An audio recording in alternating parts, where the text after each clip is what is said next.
네, 내리는 종목수 한 1,500여 개 보여지고 있습니다. 정말 지금 현재 구간은 속타 리얼리 구간일까요? 아니면 내일 잠깐 쉬니까 오늘 잠깐 쉬어간다의 의미일까요? 두 분과 함께 시장 여러 가지 이야기 나눠보겠습니다. IS의 김태성 본부장, 신한투자증권 황유현 PB팀장님 나와주셨습니다. 어서 오십시오. 네, 안녕하세요. 네, 반갑습니다. 자, 오늘도 저희가 5가지를 좀 꼽아왔는데 오늘 그래도 새로운 이슈들도 있어서요. 하나씩 부지런히 가보겠습니다. 먼저 첫 번째 이슈는 빠질 수가 없습니다. 반도체. 근데 심지어 미장에서도 반도체가 날랐거든요.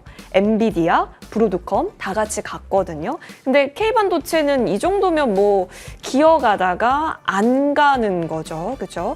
삼성전자는 그래도 1.5% 오늘 좀 들어오는데 SK하이닉스는 자꾸 보합권에서 빨간불, 파란불 깜빡깜빡이고 있습니다. 어떤 해석을 붙일 수가 있을까요? 김태성 본부장님. 네. HBM 시대가 개막을 하면서 쭉 갈 줄 알았는데 그러니까 그쵸. 골드러시 시대의 청바지가 HBM이라고 했잖아요. 그렇죠. 근데 엔비디아도 가고 브로드컴도 가고 다 가는데 왜 이 청바지 회사인 HBM인 이 SK하이닉스라도 가줬어야 되는 게 아닌가 싶거든요. 근데 네. 지금은 전혀 기대를 못 받네요. 이유를 뭘로 보십니까? 환율이죠. 네, 그러니까 좋은 거 다 압니다. 특히 두 기업을 비교한다면 당연히 외국인들도 삼성전자보다는 HBM 기준으로는 SK하이닉스가 네. 좋다는 거 다 알고 있죠. 그런데 정작 우리나라에 외국인들의 어떤 수급이 들어올 만한 이런 환경 자체가 구성이 되어 있는가라고 생각을 해보면 원달러 환율이 그들에게는 굉장히 큰 부담일 수밖에 없는 것 같아요. 그러면 그들이 이제 환차손을 좀 생각하고라도 들어온다면 괜찮은데 지금 수익률 게임도 참 모자른 상황이죠. 차라리 그 돈 가지고 브로드컴 사는 게 혹은 엔비디아 사는 게 더 나아 보이는 우리가 보더라도 누가 보더라도 지금 객관적으로 그렇게 보일 수밖에 없는 상황이다 보니까 일단 반도체 IT 투탑에 대한 어떤 수급의 개선세가 지금 쉽지 않은 상태인 것 같습니다. 하지만 여기서 우리가 포기하지 말아야 될 부분은 또 뭐가 있냐면 그래도 안 좋은 상황 속에서도 이제 좋은 이야기를 제가 드려보면 반도체 소부장은 조금 다르다라는 거죠. 그러니까 삼성전자와 SK하이닉스는 굉장히 큰 규모의 자금이 들어오지 않으면 주가가 움직이기 어렵지 않습니까? 하지만 오히려 역발상으로 반도체 소부장주들은 굉장히 적은 금액으로도 시세 탄력을 좀 낼 수 있다는 관점에서 보면 오히려 반도체 IT 투톱보다 어제도 그렇고 오늘도 그렇고 상승력이 조금 더 나은 쪽은 반도체 소부장인 것 같아요. 예. 그래서 이 두 기업에 너무 목매시는 것보다는 일단 이 기업들이 여기서 안 밀리는 것만 해도 고맙게 생각을 해주고 여기서 이제 반도체 소부장주들의 이 모멘텀 플레이에 조금 더 집중을 하시는 게 맞지 않을까 저는 이야기를 한번 드려보도록 하겠고요. 어제와 그제 제가 이제 종가 기준으로 반도체 IT 기업들을 좀 살펴보니까 의외로 외국인들이 반도체 소부장 쪽에 좀 많이 산 종목군들이 제법 있더라고요. 그래서 이제 그쪽을 바라보시는 게 저는 가장 좋은 선택지가 될 수 있다는 의견 한번 드려보도록 하겠습니다. 그렇다면 소부장단에서의 모멘텀 플레이가 더 가능하다, 반도체는. 대형주단에서는 더 안 밀리는지 보는 게 네. 일단은 지금 구간에서 할 수 있는 최선일 수 있겠습니다. 소부장단에서의 모멘텀 점검 그럼 같이 가보죠. 자, 황유현 팀장님. 그 소부장 보면은 오늘 HBM 쪽보다는 사실상 시스템 반도체 쪽이 더 강한 것 같아요. 아무래도 브로드컴 영향이 있지 않나 싶긴 한데 사실 진짜 궁금한 건요. 브로드컴이 오른다라고 해서 그러니까 엔비디아가 오르면 SK하이닉스가 간다라는 건 직관적으로 알잖아요. 네. 직항이니까요. 근데 브로드컴이 오른다라고 하면 우리나라 국내 관련주 중에서 직항 네. 종목들이 있는 거예요? 뭐 지금 알려진 바로는 이수페타시스 정도 있는 걸로는 알고는 있는데 사실 이수페타시스는 지금 뭐 내부적인 뭐 이렇게 공시 번복하는 계속적으로 예. 있는 이슈가 있어서 오늘은 급등하고 제가 오기 전까지는 급등하고 있었지만 좀 아마 등락을 좀 계속 거듭할 것 같고요. 일단은 브로드컴이 상승을 시사하는 바는 이제 에이직 칩이라고 하는 어떻게 보면 이제 쉽게 말해서 예전에는 소품종 대량 생산이었다면 이제 갈수록은 이제 빅테크 회사들이 원하는 우리 소프트웨어를 돌리기 원하는 그 특유의 이제 뭐라 할까요? 다품종 소량 생산할 수 있는 그런 디자인 회사들이 일단은 각광을 받고 네. 있습니다. 최근 오늘도 보면 이제 그 에이직 칩과 관련된 종목들, 소켓을 만드는 ISC라던가, 그다음에 TSMC 쪽에서 디자인하우스 하고 있는 에이직랜드, 그다음에 뭐 우리는 삼성하고 있는 AD 테크놀로지, 그리고 앞서 나왔던 종목이었던 것 같아요. 자람 테크놀로지 이런 같은 종목들이 시장에서 그래도 밀리지는 않고 잘 버텨주고는 있습니다. 어제 같은 경우에는 사실 뭐 HBM과 관련된 하드웨어 종목들이 꽤 큰 상승들을 했었습니다. 어제는 뭐 반도체 전반적으로 온풍이 불었었고요. 지금 삼성전자 하이닉스가 환율 문제도 있고, 저는 뭐 결국은 외국인들이 안 돌아오는 이유가 크게는 뭐 환율 문제도 있고, 내년 업황에 대한 문제들, 그리고 이제 시장 스토리 자체가 하드웨어보다는 이제 소프트웨어 쪽으로 계속 관심들을 많이 갖는 것 같아요. 그래서 결국은 소프트웨어를 구동을 하게 하려면 또 에이직 칩이 필요한 거기 때문에, 그렇다 보니까 우리나라에서 시스템 반도체를 사기 위해서는 뭐 삼성전자를 살 수는 없고, 그렇다면 소부장 쪽에서 그래도 각자의 영역에서 그래도 조금 모멘텀들이 있는 종목들이 움직이는 거 아닌가. 그래서 반도체는 이제는 뭐 많은 부분들이 저는 가격이 다 녹아져 있다라고 생각합니다. 올해 업황 안 좋은 것들, 그다음에 내년도 관세에 관한 문제들, 이런 것들을 보면 종목들이 더 이상 밀리지는 않고, 일정 부분 밀리면 또 올라오고, 그런 부분이 이제 좀 계속 반복을 하고 있거든요. 이제 그 중에서 가장 먼저 치고 나는 종목들이 내년도 이제 주도주 힌트를 아마 찾아보면 될 것 같습니다. 그럼 대표적인 게 지금 시스템 관련된 뭐 소켓 만드는 ISC라던가 뭐 리노공업, 그다음에 뭐 에이직랜드, 이런 종목들이 되지 않을까 생각하고 있습니다. 그럼 그쪽에서는 그래도 수혜 강도가 좀 있다라고 판단하고 좀 눌리거나 아니면 현재 구간에서 좀 주춤할 때는 담아가는 전략도 나쁘지 않아 보인다라는 판단 주셨으니까요. 체크해 보시면 좋겠습니다. 아까 전에 이스페타시스를 언급해 주셨는데, 그쵸, 이스페타시스의 본업을 논하기 전에 지금 금과 뭔가의 이런 제동 얘기를 좀 해봐야 될 것 같습니다. 김태성 본부장님. 사실상 이걸 우리가 유증을 받아야 되나요, 말아야 되나요, 뭐 이런 얘기 했었잖아요. 근데 그때 우리 본부장님께서 사실상 이제는 신뢰가 잃었다라는 부분이 좀 더 큰 포인트였어요. 근데 유증 철회가 된다면 좀 얘기가 달라지는 건 맞잖아요. 아니에요? 더 희망 고문이에요? 저는 유증 철회한다 하더라도 이게 지금 본인들 스스로 철회하는 것이 아니라 금감원에서 지금 중재를 해주는 상황이지 않습니까? 그러니까 우리 투자자들이 원하는 바를 아직도 이해를 못하는 것 같다라는 좀 답답함이 있어요. 왜 이제 뭐 우리가 모르는 사실도 당연히 그들은 알고 있겠죠. 그러니까 제이오라고 하는 기업을 통해서 어떤 시너지 효과를 뭐 노리겠다라는 전략 물론 있겠습니다만, 제3자, 그러니까 단순히 주식 투자하는 입장에서 보면 이거 안 했으면 좋겠다. 이거 왜 하냐. 그런데도 지금 계속 시도를 하고 있는 것 자체가 투자자들에게 신뢰를 계속 깎아먹는 전 행위가 아닌가라는 생각이 들어서, 설령 이것들이 일련의 어떤 과정을 거쳐서 없던 일로 된다 하더라도 저는 개인적으로 이스페타시스를 이제는 좋게 보기에는 조금은 어렵지 않겠는가라는 의견 한번 들어보도록 하겠습니다. 변함없으시네요. 바라보는 관점에 있어서는 주주 여러분들께서는 현명한 판단 잘 내려보셔야겠습니다. 좋습니다. 1위 반도체 봤고요. 2위 열어봅니다. 테슬라 4분기 인도량 최대치 전망, 바클레이즈에서 나왔는데, 바클레이즈에서도 테슬라 강세론자가 아닌 분의 입에서 나왔다라는 겁니다. 그렇게 전망이 나왔다라는 겁니다. 자, 그러니까 역대 최고 분기 실적 전망입니다. 그러다 보니까 오늘 2차 전지단에도 수급이 들어가려나 싶었거든요. 근데 유지가 조금은 아쉽기는 합니다만, 그래서 저희 한번 점검해 보려고요. 이 모멘텀이 이어진다면 현재 구간에서 2차 전지에게는 기회가 있는 것일지. 자, 우리 황 팀장님.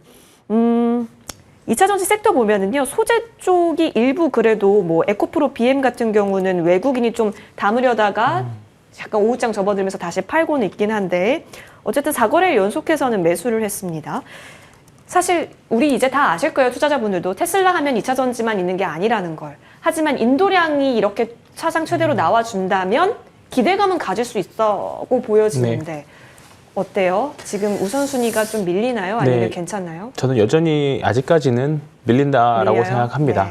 최근에 테슬라 주가가 뭐 어젯밤은 좀 다른 얘기를 했습니다만, 최근에 주가가 올라온 거는, 테슬라의 주가가 계속 좋은 거는 2차 전지 뭐 전기차 판매량보다는 뭐 이제 우주항공이라던가 이제 로봇 모멘텀이 더 컸다라고 일단 저는 그렇게 생각을 하고 있고요. 우리나라 2차 전지 양극재 수출을 보면, 11월 달 수출을 보면 여전히 상황은 별로 좋지는 않습니다. 계속적으로 감소도 하고 있고. 그리고 내년부터는 본격적으로 이제 2차 전지가 그 전기차들이 유럽에서도 이제 환경 규제 때문에 더 많이 팔아야 되는 입장인데 사실 지금 전기차 업황이 좋지 않은 상황에서 많이 팔으려면 결국은 가격을 낮출 수밖에 없는 상황이죠. 그렇게 되면 어쩔 수 없이 당분간은 LFP 배터리를 사용한 전기차들이 더 많이 사용하게 될 겁니다. 우리나라도 LFP와 관련된 대응을 하고 있고 이제 공장도 짓고 이제 생산을 준비를 하고 있는데 아직까지는 중국 쪽에 물량을 아직은 가격을 이겨낼 수 있는 상황은 좀 아닌 거죠. 이 구간이 과연 내년도에 본격적으로 우리나라 기업들이 LFP 생산을 하는 내년을 봐야 되는데 사실 그 부분을 확인하고 가야 되다 보니까 시간이 좀 많이 필요한 거겠죠. 그리고 과연 LFP를 생산하더라도 과연 중국산 LFP를 이길 수 있을까에 대한 문제들도 사실 많이 남아있기 때문에 이런 부분들이 종합적으로 고려해 봤을 때 아직까지 2차 전지 소재 기업들은 뭐 가지고 계신 부분들이야 어쩔 수 없다 치지만 추가 매수를 하기에는 마냥 우리가 여기가 바닥이다라고 생각해서 추가 매수들을 많이 하셨을 거로 알고 있는데 사실 계속 저점을 깨고 내려가고 있는 상황이잖아요. 근데 또 비관론이 들 때쯤이면 또 급등도 나오고 사실 그러기는 합니다만 사실 그럴 때가 진짜 바닥이 오기는 하겠지만 아직까지는 추세를 전환하기에는 업황이라던가 수급이라던가 여러 가지 봤을 때는 좀 시간은 많이 필요하다고 생각하고 있고요. 일단은 보유하시기 좋은 거는 일단 대형 3사들이 좋은 것 같기는 합니다. 다만 비중을 공격적으로 실기보다는 일단은 관심 가지고 계속 보시는 정도가 지금은 2차 전지 업종을 투자하시는데 일단 일반적으로 들을 수 있는 멘트가 아닐까 생각합니다. 네. 그렇죠. 보려면 대장을 봐야 되고 일단 인도량이 뭐 많아진다라는 것은 가격을 낮췄기 때문에 뭐 Q는 좀 늘어날 수 있는데 사실상 그게 진짜로 폭발적인 수요에 기반한 다량으로 판매가 됐던 건가 이 부분일 수도 있겠네요. 따져볼 부분은 많아 보입니다. 뉴스의 안에 맥락을 잘 읽어야 될 것 같네요. 셀 3사 얘기해 주셨는데요. 김태성 본부장님. 네. 근데 셀 3사가 사실 수급이 좀 다 달라요. 그러니까 모두가 셀 3사를 다 좋게 보고 있는가를 논하기에는 아닐 수 있다라는 것 같아요. 수급이 제각각이기 때문인데 일단 LG 엔솔 보면은 기관이 조금 계속해서 매도를 하고 근데 SK 이노베이션은 또 매수를 하고 또 개인은 LG 엔솔, 삼성 SDI 좀 보는데 SK 이노는 또 그렇게 좋게 보고 있지는 않고 그러니까 지금 우리는 어디 수급에 따라서 봐야 하는 건지 아니면 일관적이지 않다라는 게 셀 3사가 매력도가 떨어진다라는 거예요? 그렇게 봐야 되는 거겠죠. 그리고 이제 만약 테슬라가 지금 2차 전지의 중심에 있다라고 생각을 하고 테슬라가 올라왔기 때문에 우리나라 증시의 관련주들도 올라와야 된다라고 생각을 했다면 사실 배터리 셀 3사보다 먼저 체크해야 될 기업이 제 기준으로는 두 기업이 있습니다. LNF와 TCC 스틸. 그러니까 이 기업들도 지금 테슬라가 이 전기차에 대한 판매량 좋은 이야기를 꺼냈음에도 불구하고 올라오지 못한다는 건 결국 2차 전지 전체에 대한 투심이 여전히 악화되고 있다는 것. 앞서 이제 팀장님께서도 이야기 주셨지만 그럼에도 불구하고 우리가 2차 전지를 포기 못하고 저도 계속 2차 전지에 대해서 지금 가격이면 그래도 사야 되지 않을까라고 생각을 하는 건 뭐냐면 계속 뜬금없이 상승이 또 나오곤 하기 때문에 그렇거든요. 하지만 이제 그런 거를 다 차처하고 본업 기준으로 보면 성과가 지금 나오지 못하고 있죠. 결국 IRA를 통해서 자금을 지원받지 못한다면 결국 흑자가 아닌 다 적자인 상태이고 그리고 내년에 만약 IRA를 통해서 가장 많은 보조금을 또 지급받을 수 있는 쪽은 결국 삼성 SDI이다 보니 현재 기준에서는 삼성 SDI가 조금은 나아 보이는데 그 기업이 그 기업이고 현재 배터리셀 3사는 모두 수급의 공백에 정말 지쳐있을 수밖에 없는 상황인 것 같아요. 그나마 대장주라고 볼 수 있는 LG에너지 솔루션조차 지금의 위치라면 이건 조정이 아니라 추세가 단기적으로 좀 무너졌다라고 좀 봐야 될 것 같고 만약 이 기업이 다시 올라오려면 가격적으로 37만 원이라는 가격대 위로 올라와야지만 또 많은 투자자분들이 그래 지금 최근에 어떤 주가의 밀림은 조정이었다라고 생각을 하지 그렇지 않다면 LG에너지솔루션도 다시 한번 저점까지 밀고 내려갈 수도 있겠다라고 생각을 할 수 있는 그런 위치거든요. 그만큼 지금 수급이 안 좋고 대신에 이제 뉴스는 계속 나옵니다. 뭐 LG엔솔 같은 경우에는 오늘 뭐 BMS에 관련한 이슈가 있었죠. 배터리 뭐 매니지먼트 시스템 공부하는 것도 참 어렵습니다. 주가는 안 올라가는데 뉴스는 나오니까 이러한 이슈들이 자꾸 붙어 나오니까 포기할 수는 없는 것 같아요. 그래서 기존에 보유하고 계신 분들은 저도 마찬가지로 가지고 가시는 것은 맞는데 공격적으로 비중 확대를 할 것인가에 대해서는 아직은 아니지 않겠는가 일단 지금은 제약바이오 혹은 반도체 쪽에 조금 더 집중을 하시는 게 맞지 않겠나라는 의견 드리겠습니다. LG엔솔 비상경영 어제 네. 선포했고 오늘 포퓨 뭐 밸류업 뭐 공시도 나오고 캐즘을 잘 뚫어내겠다라고 했지만 다 지금까지는 선언적인 형태네요. 실질적인 업황 개선에 있어서는 조금 더 확인이 필요할 것으로 보여집니다. 함부로 저점 잡지 말자로 저희는 정리하겠습니다. 3위로 넘어가서요. 조선과 로봇이 같이 묶여졌습니다. 너무 재밌는 뉴스가 된 것 같아요. 이 부분 먼저 김태성 본부장님 의견 먼저 들어보겠습니다. 일단 테슬라라는 내러티브, 옵티머스 쪽이었죠. 네. 그러다 보니까 확실히 휴머노이드단 로봇을 봐야 되나 싶었는데 휴머노이드 로봇이 그럼 뭐가 있지? 근데 딱히 수혜주 찾기가 어려웠던 것도 맞았습니다. 근데 오늘요 보시면 지금 뭐 감속기부터 시작해서 대형주 로봇단까지 일제히 움직이는데 사실상 조선소에서 인력난을 이 로봇이 해결해 줄 수 있다라는 강력한 스토리가 붙었습니다. 이렇게 되면 이제 휴머노이드에서 협동 로봇 쪽으로 다시 시선이 쏠리는 건가? 이거 너무 간 거예요? 너무 간 건 아닌 것 같고요. 그래요? 일단 네. 뉴스 따라서 지금 흐름들이 나오고 있으니까 이 부분을 꼭 체크를 하셔야 됐고 여기에 플러스 1월 초에 뭐가 있죠? CES. 네, 거기에 이제 또 로봇이라고 하는 키워드가 매년 우리가 붙어왔지 않습니까? 그러니까 이 뉴스가 아니더라도 로봇은 이제 부각이 될 시기가 도래했었는데 여기에 이제 좋은 뉴스까지 붙었기 때문에 그 어느 때보다도 지금 강하게 시세가 나고 있다라고 좀 보시면 될 것 같은데 저는 개인적으로 뭐 레인보우 로보틱스, 두산 로보틱스 이쪽을 바라보시는 것보단 부품 쪽을 바라보시는 게 좋을 것 같아요. 특히나 국산화. 내재화가 마무리가 된 부품사들 대표적으로 감속기를 보면 대형 쪽에서는 SPG 그리고 소형 쪽에서는 이제 SBB 테크가 이제 대표적인 기업인데 전체에 어떤 로봇을 만들든지 이 감속기가 차지하고 있는 비중이 굉장히 높다 그래요. 30에서 40% 정도가 이제 감속기가 차지하는 비중인데 당연히 이 감속기가 단가가 이제 낮으면 낮을수록 그 기업은 당연히 이윤을 또 취할 수 있는 그런 부분이기 때문에 그걸 내재화한 기업에 먼저 좀 체크를 하시는 게 맞다 생각이 들고 있고 그리고 이제 협동 로봇이라든지 산업용 로봇을 통해서 오늘 시세가 가장 강한 쪽은 유로메카인 것 같습니다.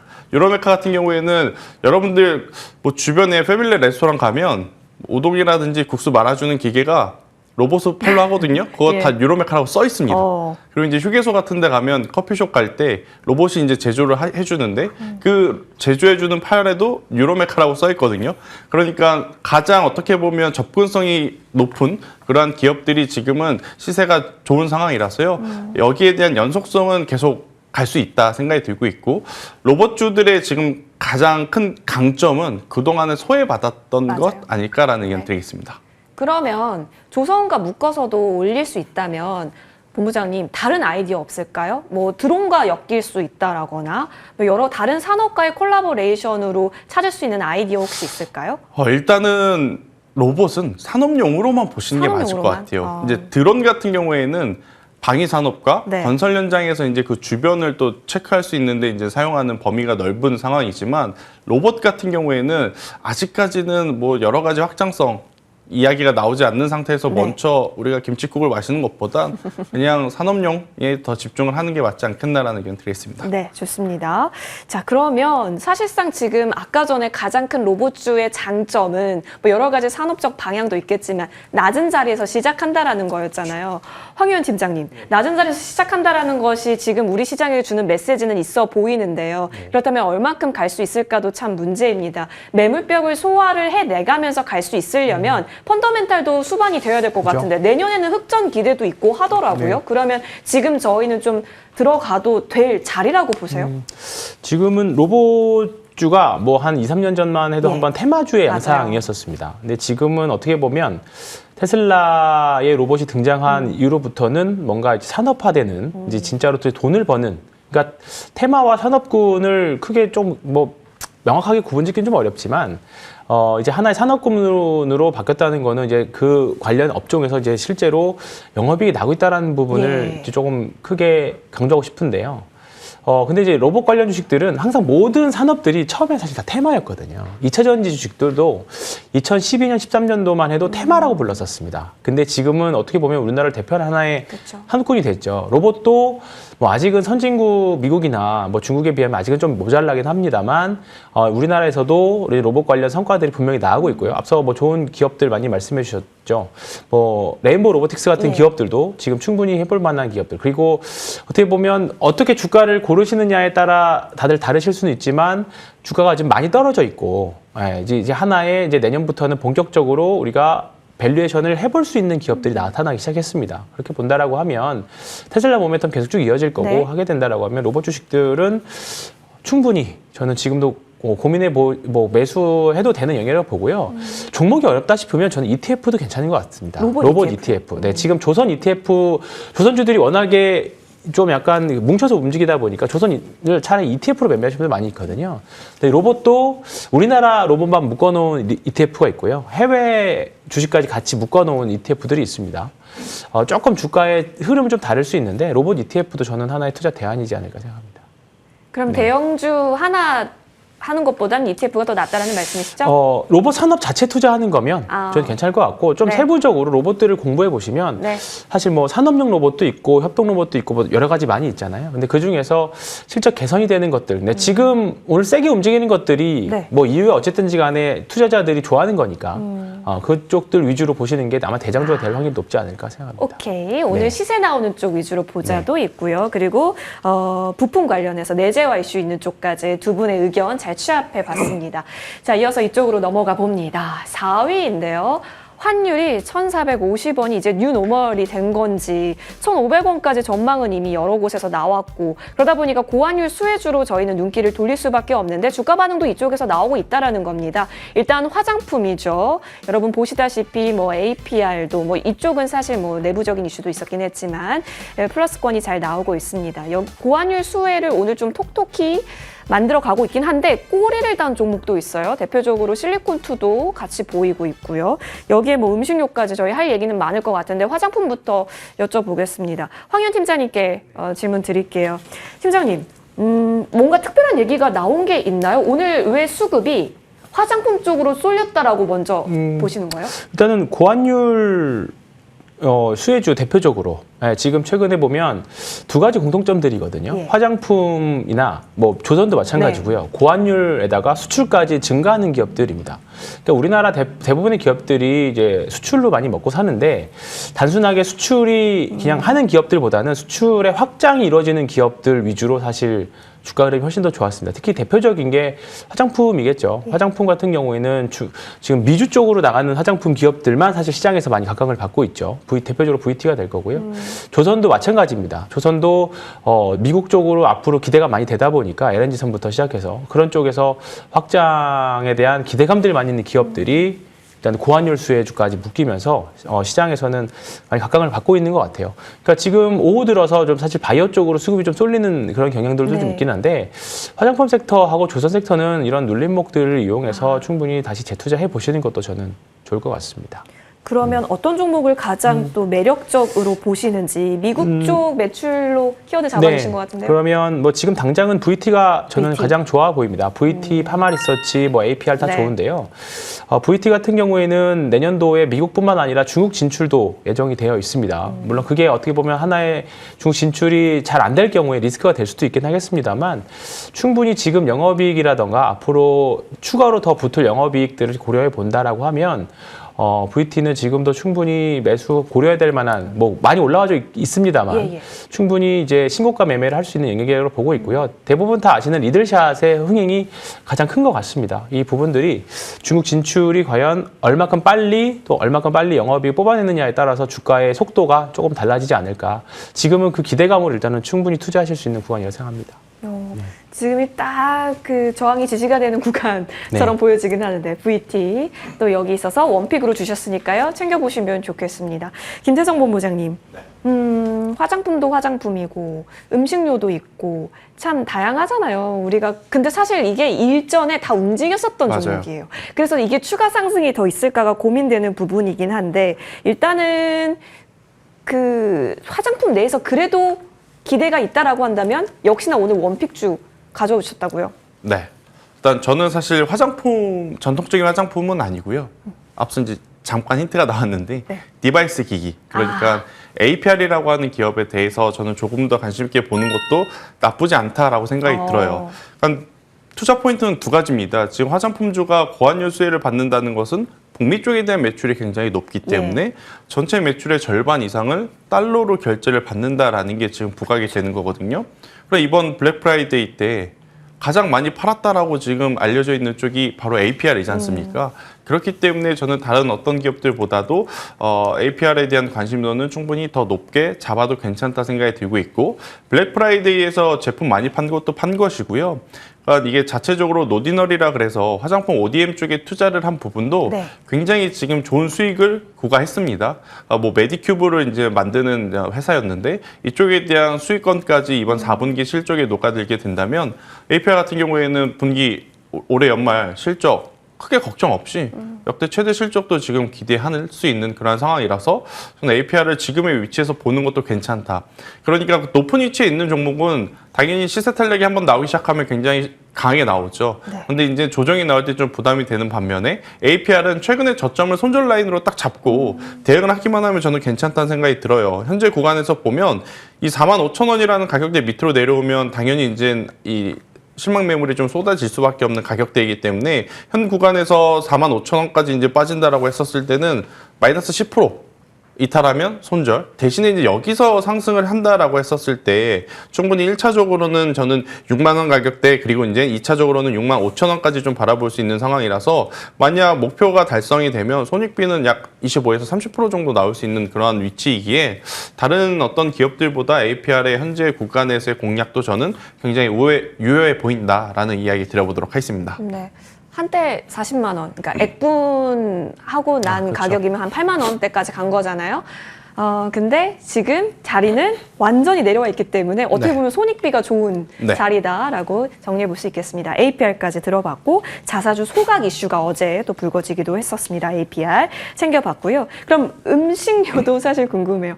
삼양식품, 우리 한때 고환율 수혜 했었을 때 나왔었는데 어제 목표 주가 100만 원이 등장을 했더라고요. 그럼 이게 100만 원까지 그럼 더 간다라고 한다면 아직 그래도 업사이드가 있다라는 건데 이걸 믿어야 할지 아니면 후발주를 공략해 보는 게 좋을까 싶긴 한데 차트 보면 일어나라고 해도 자고 있거든요.